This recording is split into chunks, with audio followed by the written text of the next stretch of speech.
It should probably be like back and quads for the girls. Like We need those. to come up with something that rhymes.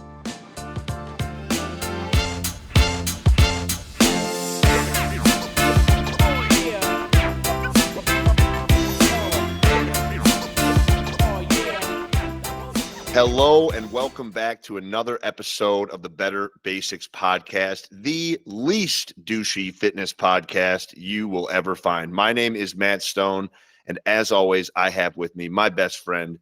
It's Dylan Waldhuter. Dylan, it's good to see you, man. How you doing this week? I'm good. Allergies are kicking my ass. So if I sound a little raspy or have a cough or two, apologies in advance. I've never had seasonal allergies until this year. It's weird. And somebody told me recently that our allergies, I don't know if this is urban legend or true. I didn't confirm this, Yeah, but well, that they first off, like, this would be a good point in the show to reference. We are not doctors. no, no, but I heard this from uh physician's assistant that they evolve like every 7 years. Our allergy response to exposure Oh, changes. interesting. So I'm maybe fucked for the next 7 years 7 years. when these Damn. when these maple trees are pollinating. I was gonna chalk it up to being a new dad. Your energy is just being spent elsewhere, man. So you're Could be just true not. too. Yeah, you just don't have that immune system is focused on something else right now. But Could be true. uh, yeah, we'll get through it. Now, Dylan, you sent me a video earlier today. Uh, that was epic. That you wanted to kick off the show with something that I think that every one of our listeners could benefit to listen to. It is Scott Galloway's TED Talk. Do we love our children? Um, Clickbaity title. I got to give it to him. Yeah, it's uh it's epic. It's a little sad. I had a few people send it to me. It came out maybe 3 days ago, so it was fitting for the hot topic of the week. And I passed it along to a few more people, and a lot of people's response was that was depressing or that was sad. And it is to some degree. Um, I found it somewhat inspirational, and I'm not exactly sure what to do with that yet, but something needs to change and something needs to be done with regards to the subject matter that he's discussing in this TED Talk. So I'll kind of just summarize the key points and then maybe we can reflect on it a bit and start to spitball ourselves with regards to what this means as dads, what this means as sort of the next generation of people that will have some sort of control over what happens next. And the point he's making is essentially that in America, there's a war on the young, and that both policies and the economy and the social media culture, it's all kind of economically and emotionally attacking our younger generations. And that means, I think millennials to some degree, but he's really talking about more people in the range of 25 or so years old right now and younger, even. And the point he's making is that the opportunity for prosperity no longer exists in the same way that it did for our parents and our parents' parents. And a lot of it has to do with policy, economic policy, things like the cost of public college, the cost of purchasing a home, our wages relative to what our parents made at similar ages. And essentially, what it's doing is creating a really angry generation of young people. And that's Mm. really sad to think about. He references a survey where people were asked if they were proud to be an American. And 50% of people 55 plus indicated that they were extremely proud to be an American. Only 18% of people 18 to 34 years old feel that way. And I think we see it manifesting. It's leading to incendiary behavior, it's leading to extremism, revolt, violence, protest, because people don't really know where to place their identity and feel very abandoned by the constructs that are supposed to be supporting us. And I think the nature then for people becomes to identify with the oppressed to some degree, right? Like we don't trust these geezers in office making decisions. So how can we trust any of the decisions that they're making around policy, around the things that, the media is putting in our faces?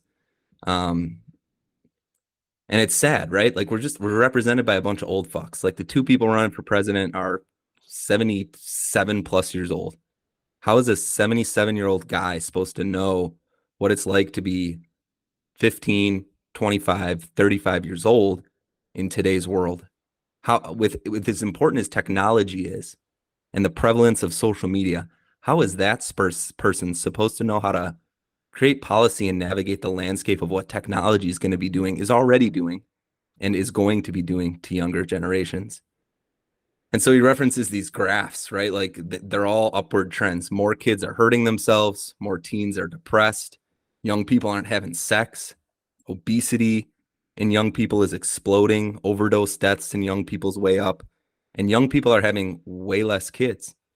And all of this is ultimately really sad. And again, it's sad, but you watch it, and I felt sad for sure, but somewhat inspired. And I don't really know what to do with that yet, like I referenced. Like, I don't even know what to make of it all.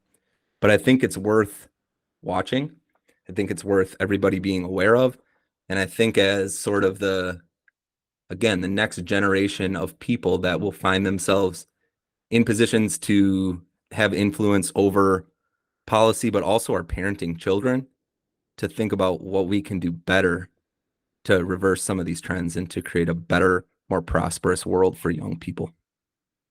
Yeah, I mean, he just goes in on all. First off, well said, man. That was great.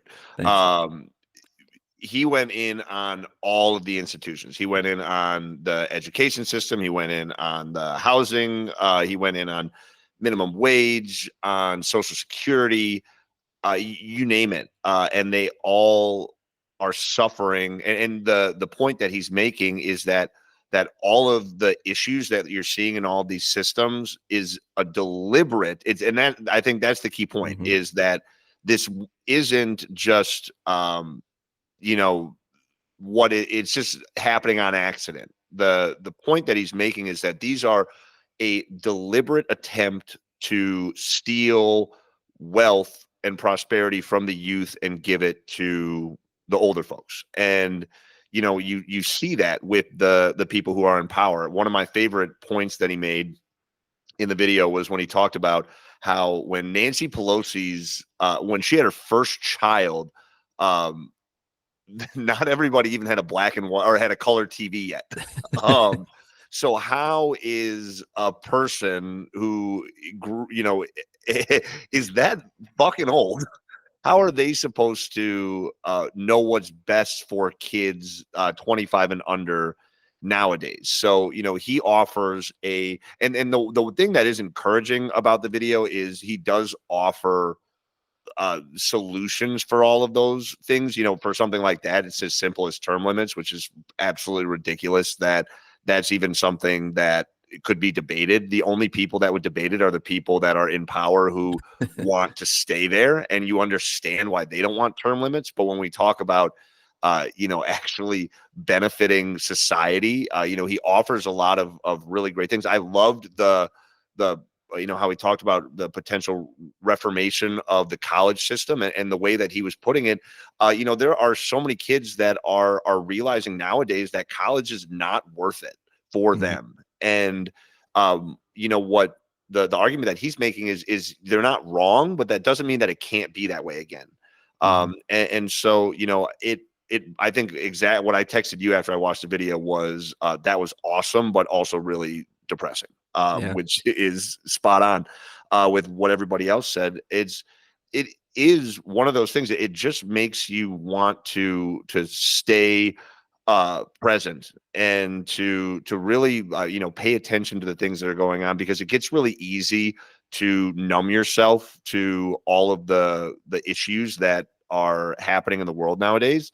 And it doesn't mean that you have to soak all of that up like a sponge, because honestly, a really great uh, mental health hack that you can have is to pay less attention to the news And so we're not suggesting that, you have to, live and die by what's happening in the newspaper, but by you can influence these systems, and we got to make our voices matter, and it's for the sake of our children. We're both dads. I would assume that the majority of people who are listening to this podcast or I mean, a lot of them at least are young families, and we got to make sure this is the first generation uh, that that are not in a better position than the generation before it.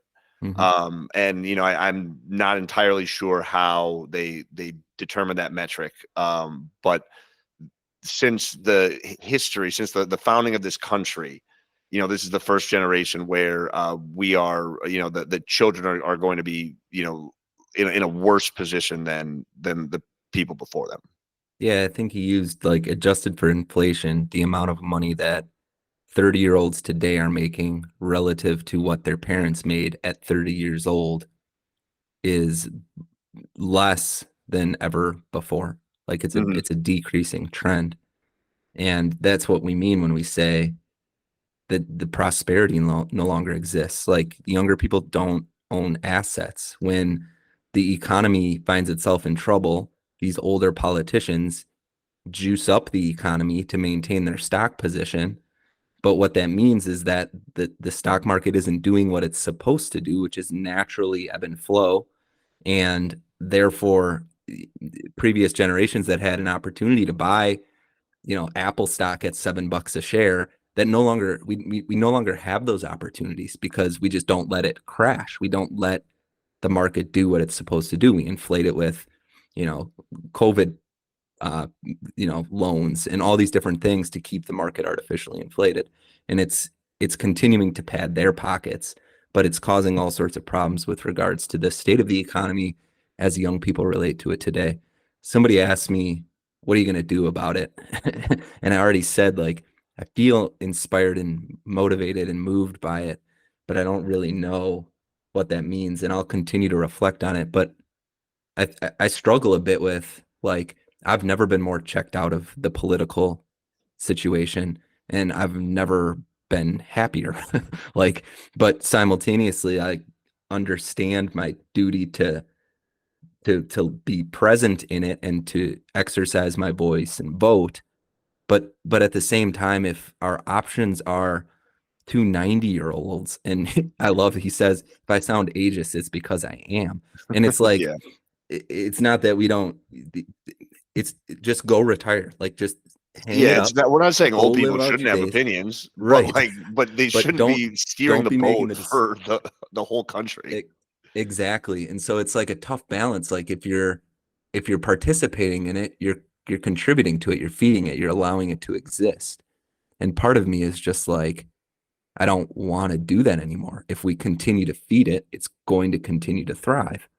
And something needs to change. I think my immediate reflection is to invest as much as I can into my own community, into my own friendships, into my own family, to have these conversations with people that I care about and do everything I can to ensure that I'm supportive of the people, the young people around me of my own generation, and to ensure that I set up my kids and my friends' kids and my kids' friends with the opportunities that the current younger generations don't have. So there's a big nut to crack here, but I think it's worth everybody watching, reflecting on. He does, like you said, offer some policy remediations to the problem, but for those to become reality, we have to get behind somebody that's willing to endorse them, and he's not running for president. So it's a tough nut, but um, worth continuing the conversation, I think. Yeah, and so Dylan, can we link to that TED Talk in the show notes? Is that Yes, we can. possible? All right. Yes, we But can. for people who just want to Google it right now, it's Scott Galloway's TED Talk. Do we love our children? Highly, highly recommend. It's well worth your time. All right. The big topic that we want to get into today is the biggest lies that are told in fitness culture, Dylan. This is something that is long overdue, and something honestly like we could come back and keep updating, like what's the new lie this week. Yeah. So there are so many of them, and maybe we do need to make it a recurring segment, but we're going to go over some of our, I guess we can call them our favorite lies. You know, um, and so I think the place the thing that really started this whole thing for me, when thinking about the lies that are told, is the fact that women have been told for so long that weightlifting, strength training is going to get them bulky. Um, the majority of my clients, in-person clients, are women. The majority of people that are purchasing our fitness programs are women. Um, we know firsthand that strength training does not make women bulky, and it's an absolute shame that it's taken this long for women to figure it out. It's encouraging. I think you see more women than ever enthusiastic about and participating in strength training, which is good. It means that this lie is being debunked a bit. Mm-hmm. But some of it has to do with, social media and what the, prototypical maybe bodybuilder woman might look like. And so people associate strength training with that Yeah. without realizing how incredibly difficult it is to even get there and the genetics that exist within the person that achieves that kind of a build. Man or woman, it's really hard to get bulky. Like Mm-hmm. it takes insane dieting, it takes bulking, it takes cutting, it takes tons of time in the gym Time. It and takes a ton of time. tons of it. Yeah. Like it's a full-time job. That bodybuilding woman is doing that for a living. And so it's totally not true and encouraging to see more women doing strength training because the benefits that exist within it are fantastic.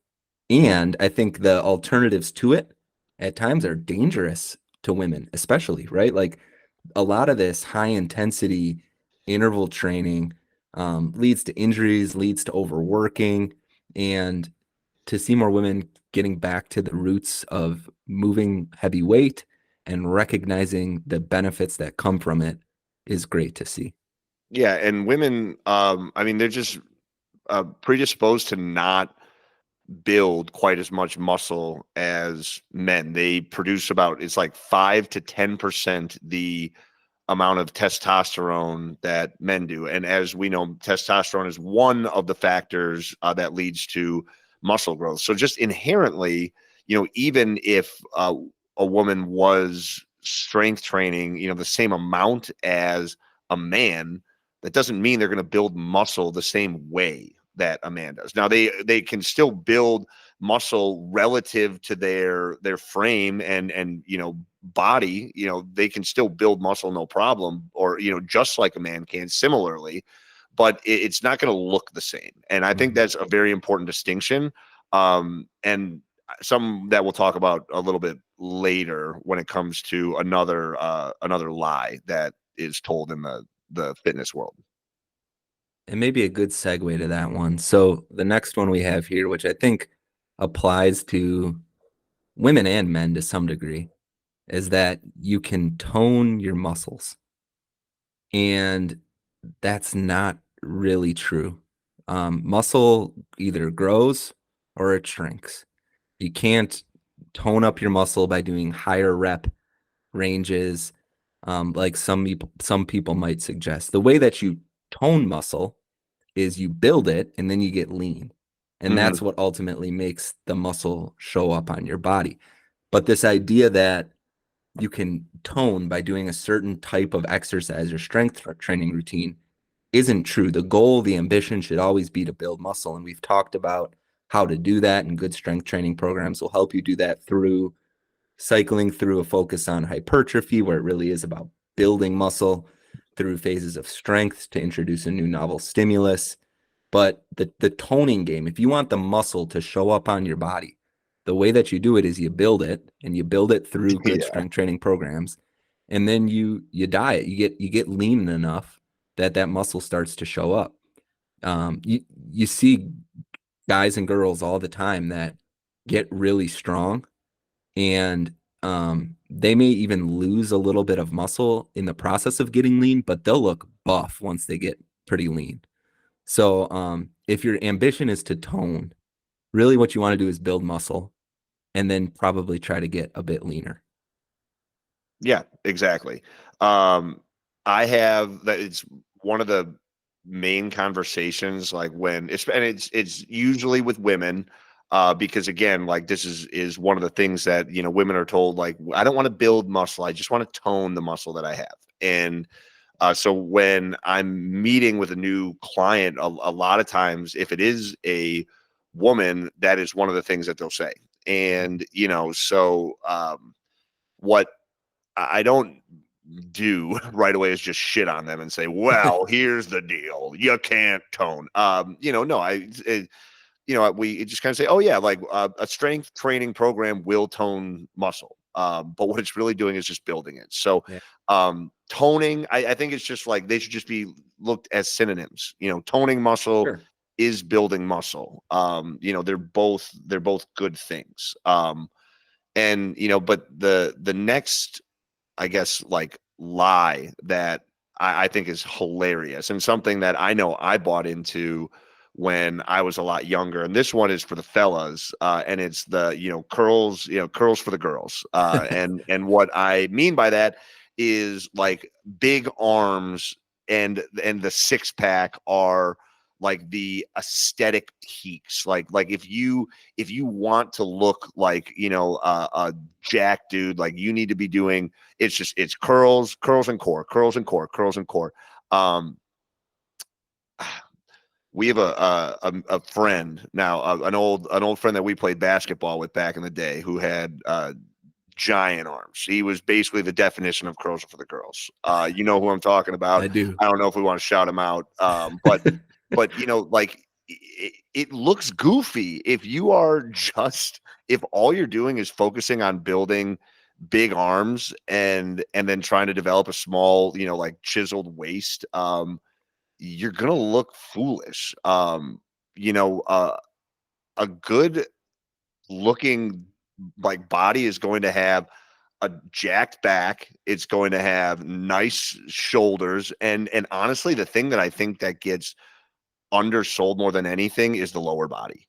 You can tell that's like the first place I think that most people actually like look to see. Like if you want to look if somebody exercises, look at their quads, look at their butt, and you can tell pretty quickly if that person spends time in the gym or not. It should probably be like back and quads for the girls. Like We need those to come up with something that rhymes. we do, but those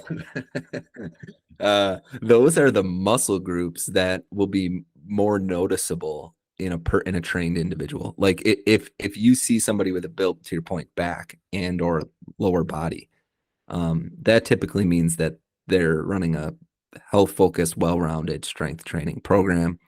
And yeah, I mean, you're right. Like it starts to look a bit disproportionate. You see these gym bros all the time where it's like their chest is two mountain peaks, and their arms are ginormous, but they're walking around on chicken legs.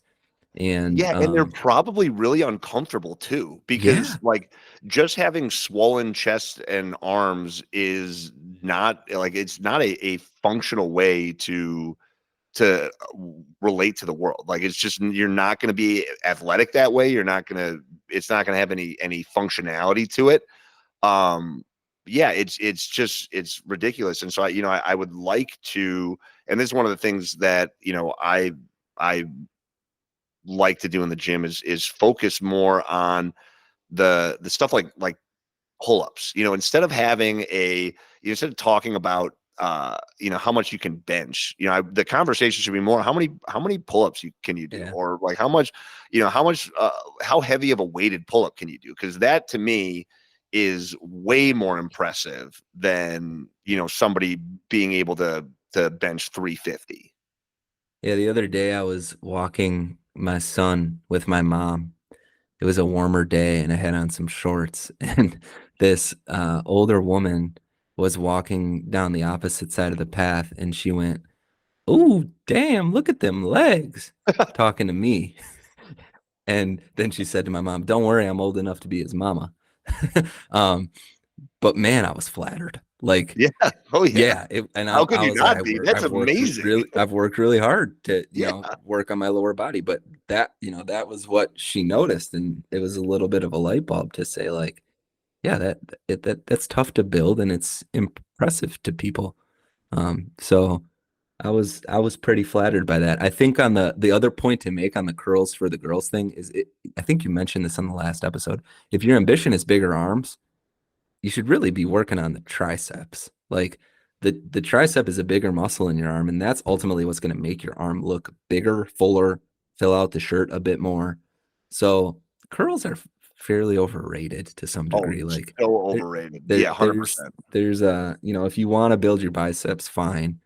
Most programs you'll find for us will have some bicep movement in it, but you can hit your biceps in those pull-ups and chin-ups in, dumbbell row. So, isolated work for the biceps themselves, I think is overrated for sure. Um, the next one here we did a whole episode on, but we want to mention it again. Sorry for the broken record, but I think it's worth saying as frequently as possible, and that's that cardio is the best way to lose weight. And we've talked through a lot of the nuance around this. This isn't to say that you can't do cardio to lose weight. And maybe the bigger lie is that cardio is the best way to lose weight and keep weight off. Because while cardio can be effective for, moving more, burning calories in the short term, it sets you up in a disadvantageous position to be burning calories over the long term and to continue burning calories, um, 6 months, 1 year, 2 years down the line. And so strength training will achieve the opposite. It'll set you up better. It'll bump up your total daily calorie need so that you can continue to live a normal lifestyle. We referenced in the hot topic of the last episode a study they did looking at body fat percentage in overweight individuals that were training using either just cardio, strength training, or a combination of strength training and cardio. And they found that the body fat percentage decreased the same over the course of a year. But the interesting finding in that study that wasn't emphasized in the headline was that the strength training group was eating 200 more calories a day. And we did some shitty math and finally got to the conclusion that The math was good. It was the interpretation of the math that we struggled with, but the math was the good. math was good. It took us a second, but we ultimately figured out that means that the strength training group was eating essentially 36 and a half more days than the cardio group and still achieve the same body fat percentage. So if you want to live a healthy, normal life where you can still have a beer and go out with your friends and have a pizza, strength training is going to set you up much better to do that than cardio will. So if weight loss is the goal, if body recomposition is the goal, if getting that body fat percentage down is the goal, strength training should be at the core of what you're pursuing. And it could be supplemented with some cardio, but it's ultimately a signal you're sending to your body to adapt. And the strength training is going to send a better signal than cardio will to set you up for the long term. Absolutely. And, so you've been spending all this time in the gym, building that muscle and shredding some fat.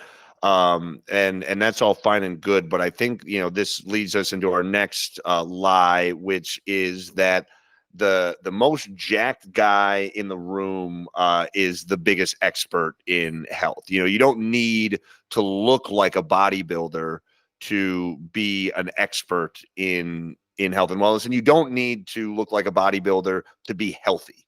Healthy looks like so many different things to so many different people, and so it.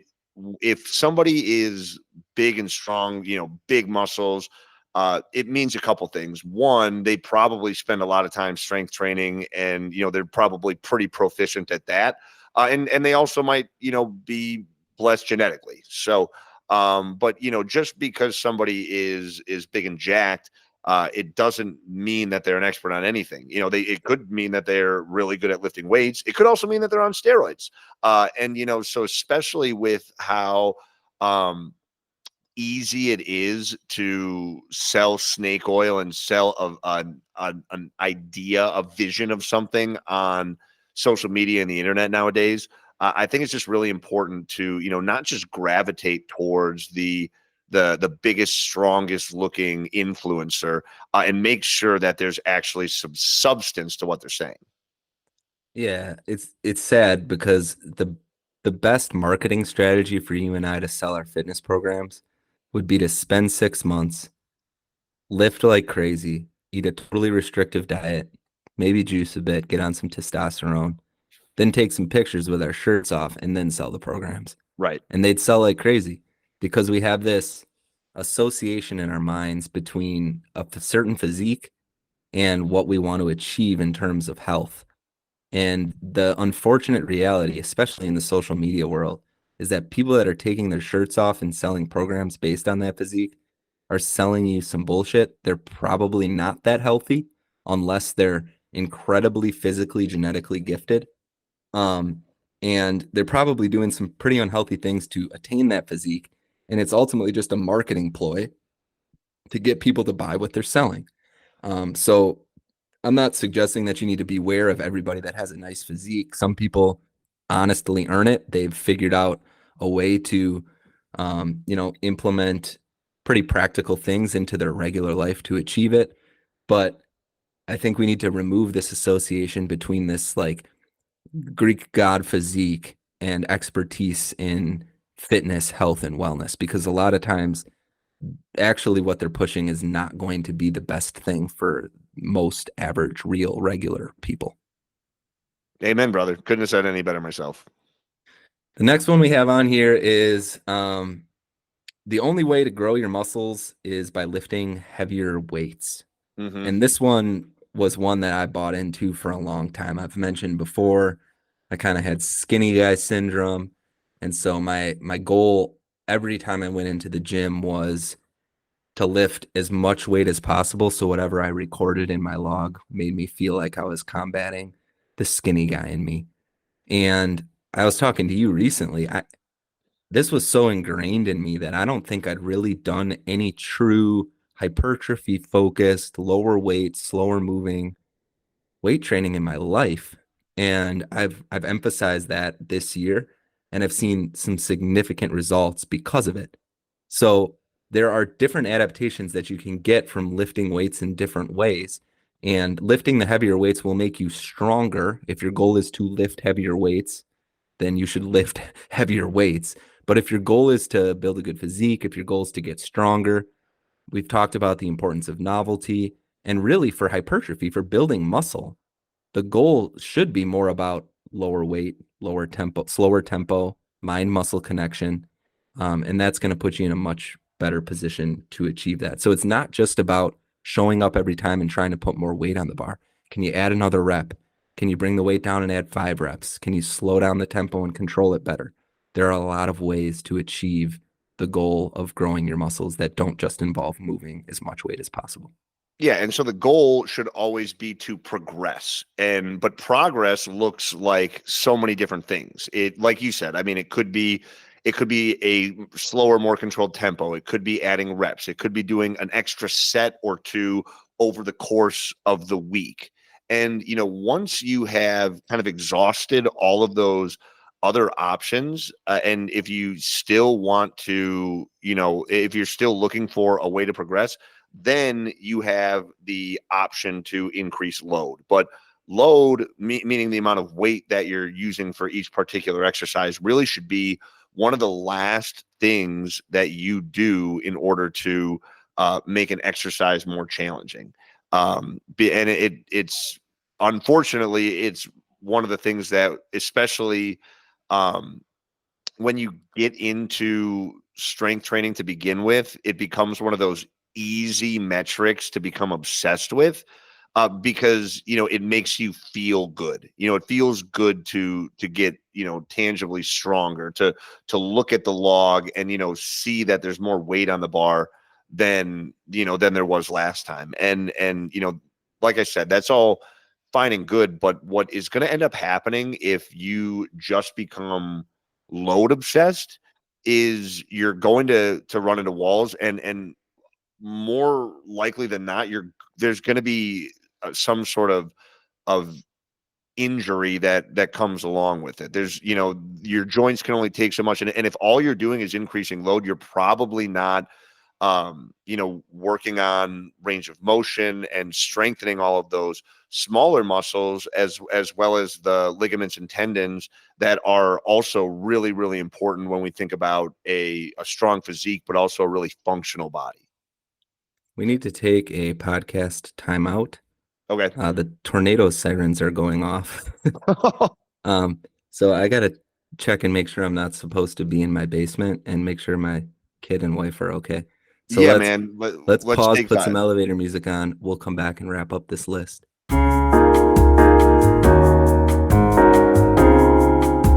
Okay, no tornado. It's the county to the north, so we're safe for now. I'll keep an eye on it. Back to the list. All right. That is, it's great to hear, man. I'm happy that we don't have to finish this from your basement. All right. So the next thing that we have, and this is one that was really tough for me when I was getting back into my health and wellness journey, and that was the no days off, or what we might call the Goggins approach, is the ultimate, is the correct way to be training. So if you people at home are not familiar with David Goggins, he is a hard man who lived a very tough life and has some serious demons that he is running from and running through. And he is a really impressive guy. But his whole philosophy is, just shut up and work harder. And that there's definitely value to that. And you need to, be looking yourself in the mirror to make sure that, you're not using the fact that you're tired, or the fact that you're working really hard, or you might be a little stressed out. Like, you don't want to make sure that the excuses are what are holding you back from living a healthy lifestyle. But if you are somebody that is, doing the right things, that's exercising regularly, that, has that 80-20 mindset when it comes to their nutrition, and, if you are feeling burnt out, or if you're struggling to see the results that you feel like you should be getting, part of that very well could be from the fact that you are just overworking yourself, and you're not giving yourself enough time to rest. So just making sure that you are building in adequate rest time is super important. And so, I certainly don't want to get on David Goggins' bad side. He is a true inspiration, and I love that man to death. But not everybody needs to, nor should, try to train anywhere near to the level that he does. Yeah, I'm helping somebody out right now, and we're working on just getting consistent with hitting a daily protein target. And she said to me recently, the days I'm missing my goal are the days when I have an event after work. And so I'm gonna try as hard as I can to not go to those things and get home so I can have more control over what I eat. And I'm looking through the log, and I'm considering this and thinking to myself, you're getting it right 4 out of every 5 days. And we don't want this to be something that's going to be prohibitive to your normal life. You should still go do the things you want to do. There's maybe some modifications we can make to the food choices you make at those events. And if it's about hitting a protein goal, maybe it's as simple as just, you ate a pulled pork sandwich. We're just going to Google how much protein's in a serving of pulled pork, and that's the number we're going to go with for that day. But we can't let perfect be the enemy of good. If you're getting it right 80% of the time, and you're doing it consistently, that is a winning game. And there's so much that's dangerous with like this 75 hard culture. If Oh you're God. if Yeah. you're if Yeah. if you've been training for 10 years and you're kind of bored with it and you're looking for something to challenge yourself and you feel like that's what you need to do that, go ahead and you want your life to suck for 75 days, go ahead and do that. But if you're relatively new to training, if you've only been doing it for a little while, just recognize that there's no real additional benefit you're going to get out of that beyond just having a consistent approach to fitness, nutrition, and health. These things are they're aggressive, they're overly aggressive, they're borderline unattainable. They don't make your life any better. So unless you're the exception to the rule, I think it's wise to stay as far away from these things as possible. Give yourself some grace. Do the best you can the majority of the time, and that should be enough. I think I talk to my wife Courtney all the time about the ambition in anything we do should be to give our best with whatever we have in that given moment. And if we're meeting that expectation, then that should be more than enough. Like a lot of the rest of it is out of our control. So if you have a work event, go to the work event and make the best decision you can. If it means you're going to have a cheeseburger, don't beat yourself up for that. There's some protein in that burger. You could throw a tomato on it. Like it's just crazy to get so strict and so regimented and to beat ourselves up for taking a day off when ultimately a day off is actually quite good for you. Yeah, sure. And if like you said, if you want to go to that work event, but you do really want to adhere to your macro split, then you just got to plan for it. And Mhm. maybe that does mean that you're making your own dinner, and eating it, before you go in there, and then you're not hungry, so maybe you're only grazing at the food that's provided. Mhm. There are ways that you can integrate these practices into your daily life without losing who you are and the things that you enjoy in the process. I mean, one of the most important things that is going to indicate uh, somebody's ability to create and maintain a successful health and wellness routine is how they feel about it. Mhm. If you don't if you don't enjoy the diet that you're on, the weightlifting program that you're on, the cardio program that you're on, you are way less likely to stick to it. And it's damn near impossible to make it a long-term habit. Now, that doesn't mean that you have to love every workout or, be stoked on every meal that you eat. But it just means that, on the whole, you understand why you're doing these things, and the whys are stronger than the why nots. And that kind of restriction, that extreme, the other side of it, the response to it is often the other extreme. So a lot of times you see like restrict binge, Hmm. because you don't really have a healthy relationship with any of it. So be cautious of that as well.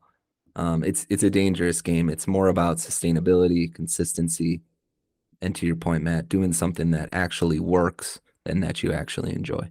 Hmm. Last one on the list here is that more exercise yields better results. And this was a fitness lie that I believed for a long time. The idea that the way to achieve better in terms of weight loss or physique or building muscle was that you had to do as much as you could possibly fit into your life. That more strength training, more running, more crunches was going to yield better results. And what we know for certain is that it's about the right balance of this in your life that will lead to the best results. Muscle is not built in the gym. It's built when you're recovering from the stress of lifting those weights. And so you need to have the right balance of these things. You need to have the right balance of stress to the muscle and rest and recovery to achieve optimal results. And so I think what got in my way for a long time was I was doing too much. That I started to see better results actually when I went from 4 days a week of strength training to two. And the only reason I went to two is because my life required it. And all of a sudden it was like, holy shit, I'm doing less and I'm seeing significantly better results. Yeah, I mean, we always it's easy to think that more is better, and it just isn't. It's just not always the case. One thing that I always think is really funny when I get a new client in the gym who maybe has never done like real strength training before, is the time between sets. And you can feel it, especially if somebody is used to, from that hit environment, or more like cardio based, or they, they just aren't really sure what to do. They finish an exercise, maybe they catch their breath for a second and then they get right back under the weight, like they're supposed to go again after 30 seconds or less of rest. And then it's always a fun conversation that I get to have with them where it's like, look, no, we're gonna take a full minute. And if you're not requiring a full minute to recover from the set, sometimes even more, then we need to adjust the intensity so that you do. And that is something that is kind of eye-opening for a lot of people where you want to be resting in the gym. It is important that just because you rested shorter, it doesn't mean that you got anything more out of the workout. What you just did, in fact, was you kept your heart rate elevated. So maybe you burned a few more calories in the short term. Maybe you got some of those cardiovascular benefits from keeping that heart rate elevated, but you're actually diminishing your body's ability to build muscle because, like you said, you build muscle when you're resting, not when you're actually working. Yeah, and maybe a fitness side that's tied into this one is that like a good indicator of a good workout is exhaustion Hmm. or like significant fatigue or Oh, soreness. soreness. Yeah, To the great to the point. point that you made, like some of the best strength training exercises I have, I don't even break a sweat. Like I'm Hmm. stressing the muscle, I'm taking my rest, and it doesn't always feel like I beat myself up, and that's okay because beating yourself up is not a good indicator of a good workout. And I think for a long time I felt differently about that. It was like if I wasn't sore the next day, I felt like I didn't have an effective workout, or if I wasn't dripping sweat, my workout wasn't a success. And that's totally not true. Yeah, 100%. I love that so much. All right, that's going to wrap up the main topic of the show today. Now we're going to move on to the Q&A. So, Dylan, I've got a couple questions from a client that we are going to address today. The first one is, how do you deal with gym anxiety when you're first starting out? That's a great question. I dealt with this for sure.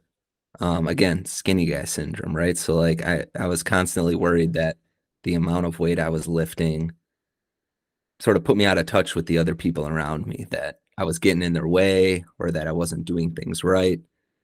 I think what helped me a lot was one, getting organized, having a plan when I got to the gym, having a good program, having a log to track things. Another thing that was really helpful was I started at home, right? I think that's a big reason why we created this basic home workout, was to have the ability to kind of get familiar with what it's going to be like to show up at the gym, but in the comfort of your own home. Working one-on-one with a trainer is a fantastic way to overcome some of that because then you have a guide and a support system through that journey. Somebody that's helping you through the movements, ensuring you're doing them right. Some of it is just eating the frog, right? Like you gotta kind of just bite the bullet and start doing it, and you'll eventually get more comfortable with it. I think it's important to know that you're not the only person there that probably feels that anxiety, and also that that anxiety over time will go away as you do it more. Hmm. And a lot of it is probably just, at least for me, it was very much made up in my own mind. The reality is nobody in the gym really gives a fuck what other people are doing for the most part, although it And they're oftentimes super supportive. feels Yeah. differently. Yeah, and people will be much more supportive than you realize. The buffest dudes in the gym a lot of times are the nicest, most helpful guys. Well, yeah, they love the gym. Those Yeah, guys right. love the gym, Yeah. and like they, yeah, they and there's always douches everywhere you go, but for the most part, like yeah, somebody that is spending a lot of time in the gym loves it there and has no problem with, you know, helping you if you need it, or at the very least, like you don't have, like not worrying about those judging eyes. And so, I completely agree. Obviously, if you uh, are able to sign up with a trainer, you've got somebody who is already an expert in, not just in training, but also, probably in that space in particular. So helping you being able to move around the particular gym that you're in. Or, another great thing is to go with a friend. It always helps to have an accountability buddy or someone that can just help take the edge off. So I think having somebody there, whether that's a trainer or a friend, is a great idea. I also like James Clear, who wrote Atomic Habits, has a great uh, piece of advice for situations like this, where he talks about just doing a really small steps, easing into these types of habits that you're looking to build. So, maybe if you're new to a gym, maybe day one, you're not even exercising. Day one, you are going into the gym, you're going into the locker room, changing into your gym clothes, and then just walking the gym floor, getting a lay of the land. And then maybe the next day you go back, same thing, but now you do one exercise that you're really comfortable with. Next day you do two. And then I loved the very first point that you made, which was having a program. If you know what you're doing when you get into the gym, it's going to be so much easier to feel confident when you're there. If you're the type of person that is just going in and like, oh, well, I'm going to do a little bit of this and a little bit of that, you end up just sitting around, and it becomes a lot harder to get stuff done. And then it also becomes a lot easier to get self-conscious. I love combining the last two together that you just mentioned.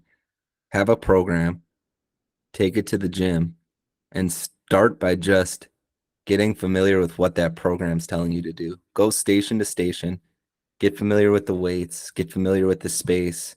So then the next time you show up to actually do the exercise, you're a bit more comfortable, right? You have your program, you know what you're going to do, you know where you're going to do it. And maybe just start with one set and just build up over time. I think that's fantastic advice. As somebody who is new to the gym, I wish that was something that maybe I would have considered. But having the program itself, I think, is a huge key that really helped me a lot when I started, was making sure that I had some structure to what I was going to do when I got there. Hell yeah. All right. This second question, we're both gonna, I want us both to answer it, but I don't think this one is really for us. The question is, how do you tell a guy in the gym that you don't need their help? And this is coming from a woman. Hmm. So we got to kind of put ourselves in a female shoes here. And so you go to the gym, and it's already kind of an intimidating place to begin with, and then maybe you've got somebody that's coming up, and maybe they're just trying to be a little bit too helpful, but you're not in the headspace to deal with that. What is the best way to tell them that you don't need help? Thoughts? Yeah, I think the first thing I would say is, if you're a male listener of our podcast, my advice for you would be, don't give unsolicited advice in the gym to Love anyone. that. Hell, amen, Um, brother. um, if people ask for it, certainly give it to them, but unsolicited advice is unwarranted. It's not necessary. It's not really appropriate. Um, Putting myself in the shoes of a female listener and thinking about how I would tell a guy that I don't need their help. I mean, I think I would do so as directly, bluntly, and respectfully as possible. So, could be as simple as, I'm relatively new to this, but I'm finding my own way. I appreciate your willingness to help me out, but I don't require your support right now. Um, but not being a woman, I can recognize how that could be tough. Um, so I'm curious to hear what you think, Matt, and then I'd even like pose the question to our female listeners that have been in this experience. If you have good tips for how to navigate this, we'd love to hear about it and we could certainly share it on the podcast. But I think my biggest point is if you're a guy, don't give unsolicited advice in the gym. Even if unless somebody's about to fall under the barbell and you need to run over and lift it up. People don't typically want your help and don't need your help. Nailed it. Yeah, that's absolutely perfect. I guess, my advice would just be to drop a heavy dumbbell on their foot, and then they're probably not going to have that problem much longer. No, but Kick them in the like, nuts. yeah, you're exactly right. I mean, if you, yeah, if you're a guy, don't do that. From a woman's perspective, yeah, you just want to try and be as direct as possible. But we would absolutely love to hear from our female listeners. If you have any good tips for this fellow listener here as to how to get the guys to just mind their own business in the gym, we'd really appreciate it. So now it is plug time, Dylan. It's probably my least favorite part of the show, but the thing that we have to do because we love this show and we love our business and we want it to continue to grow. So if you like what you're hearing, if you think this advice is helpful, please like and subscribe to the podcast. We are on Spotify. We're on Apple Podcasts. We are on YouTube at Better Basics Podcast. You can find us on Instagram at Better Basics Podcast or at The Basic Trainer. And as always, you can email both Dylan and I. Dylan is DYLAN at thebasictrainer.com, and I'm Matt with 2 T's at thebasictrainer.com. If you like the shirt that I'm wearing right here, the Basic Trainer merch, head on over to thebasictrainer.com. We have a bunch of awesome merch. Not a bunch. We'll add more. We have some awesome merch right now, but we also have 2 really great fitness programs over there. Basic Home is a free at-home fitness program utilizing only bands or dumbbells. And then we also have Basic Muscle, our flagship, out of the box strength training program. Dylan, we also have a few spots open for our coaching program. So if you want to work directly with us, reach out via email or Instagram. We do have some spots available. We help with nutrition, mindset, and a customized gym program, meeting you where you're at. Now we have my favorite part of the show. It is the I Lift a Sad Song of the day. Dylan, it is your week. What is our sad song this week? Dude, I'm tempted to choose Somewhere Over the Rainbow by Judy Garland because I'm pretty sure I'm on my way to Oz here. This storm is howling.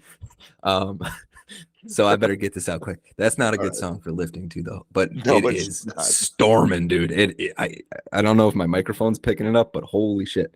I'm going with a song called Golf Is On by Hot Mulligan. You're a big Hot Mulligan guy. I love Hot Mulligan. My wife hates them. They're a little they're a little screamy and intense, but they get the job done when you are lifting some weights.